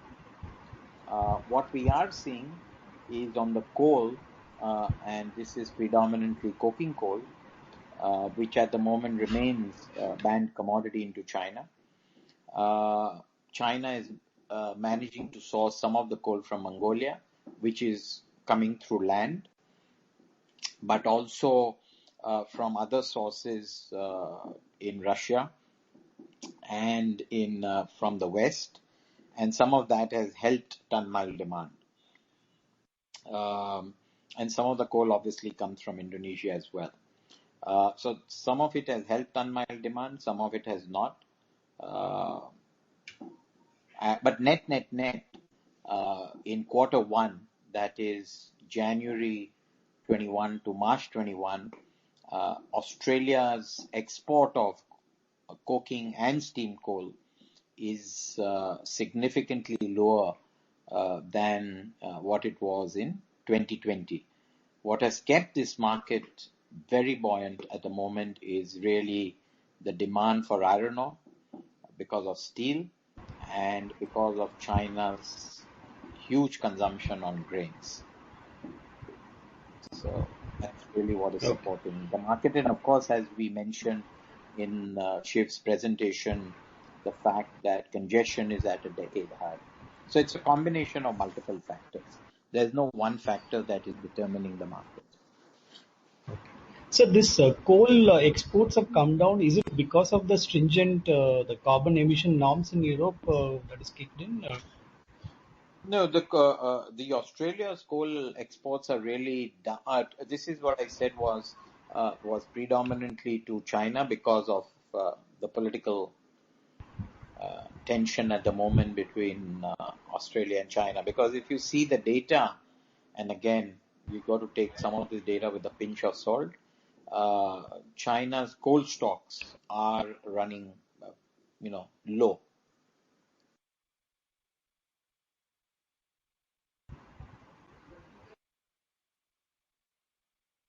Hello? Hello? Did you hear that? Sir, I can't hear Yeah, you. we heard your answer. Oh, yeah. No, I think no, we heard your answer. Yeah, okay. Sir, And then we I lost. just want to conclude. Hello. Excuse me, this is the operator. Mr. Vedanathan may be requested to come back in the queue for a follow-up, please. No, I don't have a question. I just wanted to I want to, my prayers for all the seafarers, just to, just to keep them, safe and healthy, and Yeah. it's all their sacrifice, that is giving all the numbers for the company, Without kudos to a the entire shadow of team, doubt. sir. And so what we've also done is we have given them bonuses and lots of other incentives for them. They are making the biggest sacrifice today. There is no doubt. And in fact, that's the one community that's keeping global trade alive. You saw what happened with just 3 days of disruption in the Suez Canal. Yeah. So the seafarers are making the biggest sacrifice for the world trade to continue today. Thank you. Thank you. The next question is from the line of Jayesh Gandhi from Harshad H. Gandhi Securities Private Limited. Please go ahead. Hello. Are you able to hear me, sir? Yes.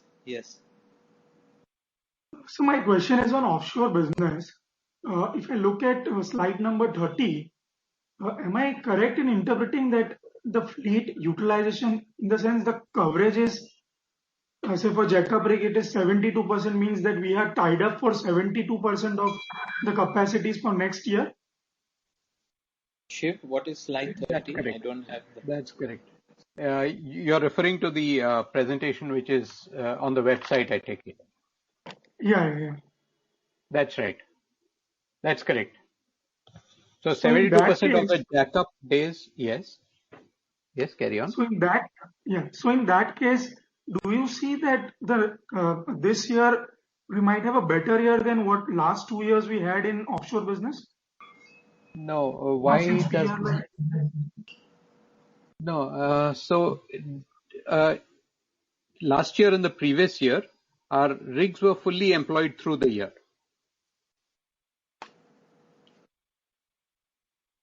okay, This coverage basically indicates, as it stands today, how many of our operating days that we have of that category of asset are covered. So this, if we end at 72%, it would be a worse outcome than the previous 2 years. Because in the previous 2 years, our rigs were working through the year. got it. And so the second question is, we had some impairment of 46 crores this quarter. That's correct. Yes. Can you just highlight what is that? Yeah, there are two things. One is the normal impairment which happened on some offshore supply vessels because of where the market is and based on the calculations that we do. The second is that we had this, I mentioned great ship Rohini idling currently because she had an accident. She had a major fire. Requires to undergo significant repairs if she is to be brought back into fully operational status. Though this is covered by insurance, as per the standard and as per discussions with auditors, they said we should provide for the potential repair cost of it, and therefore that has been provided as well.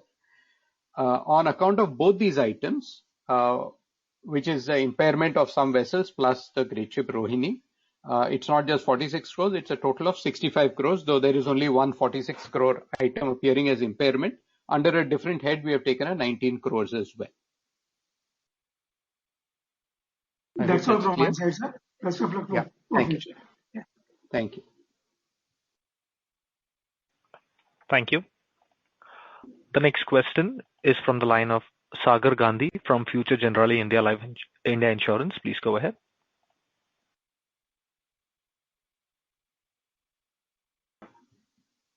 Hello? Sagar Gandhi from... Yes, go ahead, please. No, that is me. This is Shiv here. Yeah. Mr. Gandhi? Sagar Gandhi from Future Generali India. Please unmute your line and go ahead.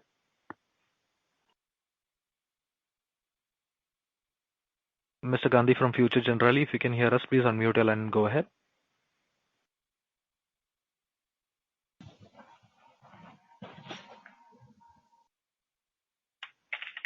As there's no response, we take the next question from Shafaqat Arif from Shafaqat Arif and Company. Please go ahead. Hello, sir. Yeah, just wanted to check up why we are paying so low dividends in spite of having high EPS and high cash earnings per share. The yield is hardly 2-3% also. Looking at an average, it's still amongst the highest yield companies.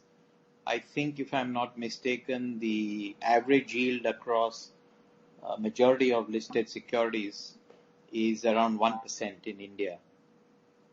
So a 3% yield is not bad. I understand that, but we have a EPS of 50 rupees and a cash earnings per share of 100 rupees. And rather than putting it in the hands of at low interest rates in investments, why not give it back to the shareholders?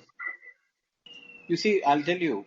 So if you look at the way we've paid out dividends when we've had lower numbers of profit, our payout ratio has been much higher, and where we've had a higher EPS, our payout ratio has been lower. Right now, I do agree with you that when you're sitting on cash, which is earning you 1%, why not pay it to the shareholder? The thing is, we never take it back from the shareholder when we need to invest in steel, i.e. when we want to go and buy ships. And once you distribute this dividend out, right, we've at least not called for capital. We've not raised fresh capital from shareholders. So then that's money that's gone. And the whole intention of retaining this money is to be able to acquire assets when the time is right. And we have now shown successfully that in the previous 5 years, on 20 of the assets that we've bought, we have produced a dollar return of 15% on unlevered capital. So think of the return on equity on that transaction, right? Or on that series of transactions. So even if we have to sit on cash, I would agree with you if we felt we had to sit on cash for 10 years, for example, because then that cash would do. But what we have seen, the median trough to trough, the median trough to trough in asset classes is about 3 years. And I think I was telling one of the earlier speakers that even if you have to sit on cash for 3 years and you get your price points, you more than make up for the fact that for the 3 years your cash has earned you 1%. Yeah, I understand, sir. Okay. Yeah. Thank you. And that's the only reason. So, and I think there was 1 year, just a few years ago, when we actually had a loss, and yet we declared a dividend of 540 a share because we have about 2,000 crores in retained earnings under our dividend account. On a lighter note, sir, it would help. On a lighter note, it would help, sir, if the dividend goes to the promoters also, who can again buy back the shares from the markets, which will increase the price of the shares. Yeah, but our we are here to create long-term value in the business, and we are not here just to look at whether a promoter buys. This promoter is the most outdated concept in the world, as you're aware. I think India may be possibly the only country where we still have a formal definition of the word promoter. In fact, if you see some of the founders of some of the big companies, their stock prices have rallied every time they've sold. So we are here to build long-term value, irrespective of whether the promoter owns one share or owns, 100 shares. Yeah. Thank you very much, sir. Thank you. Thank you. The next question is from Jagdish Vikas Sarda, an investor. Please go ahead. What is EV upon EBITDA of GE Shipping today, and what is your fair value estimation, sir? Shiv, what is our EV EBITDA? EV upon EBITDA of GE Shipping today. Yeah. It's probably in the region of somewhere between 4 and 5. What is your fair value estimation? Probably closer to 4. Fair value estimation, the way we do it is the net asset value. We have no other way to estimate the fair value. So the NAV is between 500 and 550 approximately. 510 to 550. That's a net asset value, valuing all our assets at market. Okay, thank you, sir. Thank you. The next question is from Weber Barjatia from HNI Investments. Please go ahead. Yeah, sir. Thanks for providing the follow-up opportunity and patiently answering questions for now. I think it's more than 2 hours.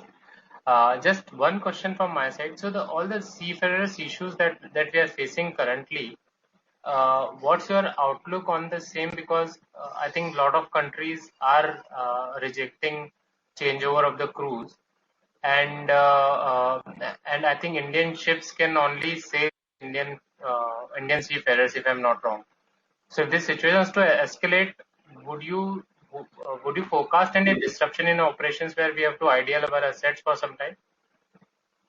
I would say so. Let me answer it in 2 ways. One is, as you rightly pointed out, we can only use Indian seafarers under the Merchant Shipping Act. And secondly, can we envisage a case where, because of these problems that we are currently facing, and it has all escalated only in the last few weeks, could some of our vessels idle because of crew changes, etc.? The answer to that is yes, they could. Okay, sir. Yeah, as I said, this is the biggest challenge we are currently facing. Right. Okay, sir. Thank you. That's it from my side. Thank you. Thank you. Thank you. The next question is from Vinay, who is an investor. The question is, there are reports of systematic closures of oil refining capacity over the years, and Europe, US on account of low margins, ESG, etc. How do you see this impacting tanker demand?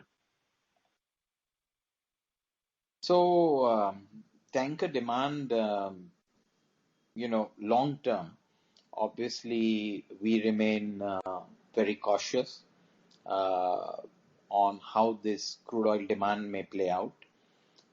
I think there will be times when the tanker demand goes up significantly, and there will be times not only due to COVID, but because for the reasons that have just been mentioned, alternate sources of energy, and the fact that the whole hydrocarbon space is bit by bit getting challenged. So I think we all need to be much more conservative in the way we look at long-term demand for some of these commodities. But I just want to add that if you see what drives shipping freight rates, it's really not long-term demand. What really drives are events. And it is these events that can lead to very, very large spikes in the business. So whether it was in April, May of last year, or even in the past, on multiple occasions, we have just seen rates can go up, 100, 200, 300% in the matter of weeks and months. So this being an event-linked sort of business in many a times, I think you will continue to see the volatility. And as I've also mentioned, I do genuinely believe that because long-term demand remains challenged, you will see also the average age of scrapping reducing, and therefore eventually in any commodity there is supply-demand mismatch for a period of time, and then there is equilibrium that comes through because prices lead to its own equilibrium. So you'll never see in a commoditized business multiple years of a one-way street or a one-way movement. But we have to be very, very cautious, and therefore I repeat that we are wishing to be so very particular at the price points at which we are prepared to buy ships.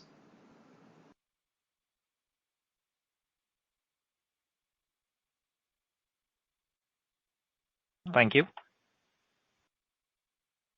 The next question is from Sagar Gandhi from Future Generali India Insurance. The question is, when we say freight cost is currently 16% of commodity prices versus average of 20% on a long-term basis, what is the reference price that we need to track as an outsider? So I didn't say commodity prices, I said iron ore, right?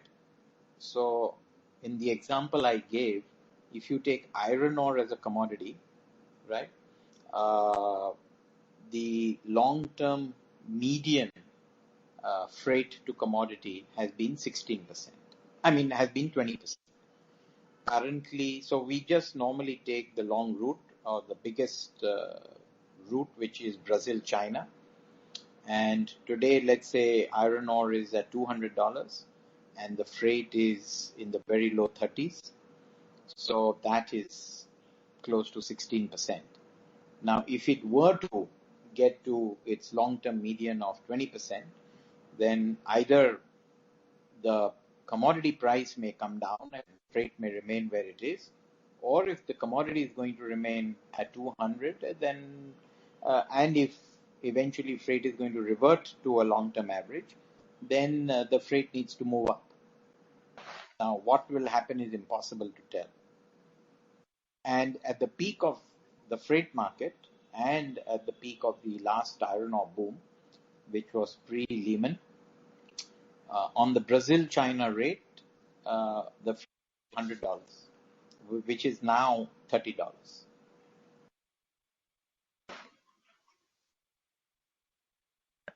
Thank you. Ladies and gentlemen, that was the last question. I now hand the conference over to Mr. G. Shivkumar for closing comments. Thank you, everyone. That was a very interesting session. We liked hearing your questions, and we hope we were able to throw some light on the various issues that you wanted some information on. As always, the transcripts will be up in the next week, the transcript of the conference call. We welcome any more questions that you may have. All our contact details are available with you and are on the website. Thank you very much. Stay safe, stay healthy.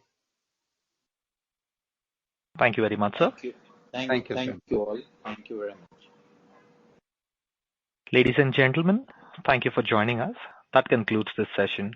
You may now disconnect.